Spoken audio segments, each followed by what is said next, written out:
Welcome to the Life After ECT podcast. In today's episode, I want to give an update on David Russel, a man who has been subjected to forced shock treatment. Links to everything I talk about are in the show notes. If you're not familiar, David was facing forced psychiatric treatment, including ECT and drugging. He reached out to Mind Freedom, a nonprofit organization that advocates for individuals facing forced psychiatric treatment through peaceful protest and advocacy. Here's the latest. David's forced ECT hearing was a success.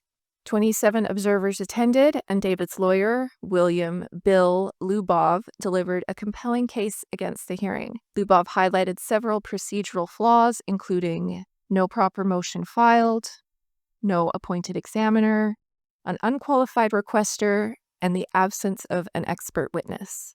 The prosecutor failed to address these issues, prompting the judge to halt the hearing.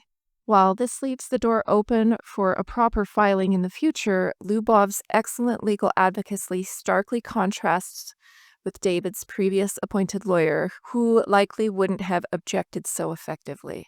As for the forced drugging, Mind Freedom reported on December 3rd, the hospital is not going to pursue adding chlorazil to the drugs they can force into David, and he is going to be provisionally discharged this Friday, December 6th.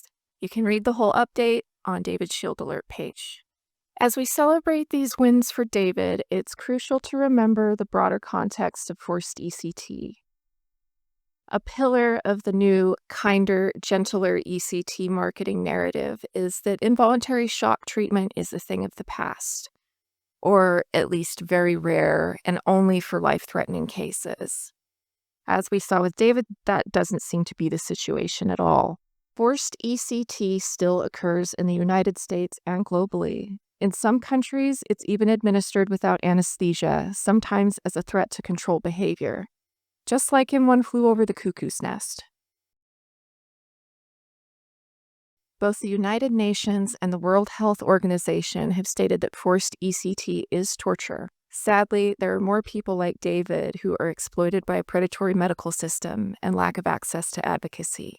Deaths from ECT often go unreported, and David himself was a high risk due to blood clots caused by previous shock treatments.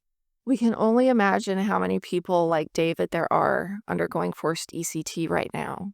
If you want to protect yourself or a loved one from forced ECT, I've included links to a previous podcast episode explaining Mind Freedom's Shield program.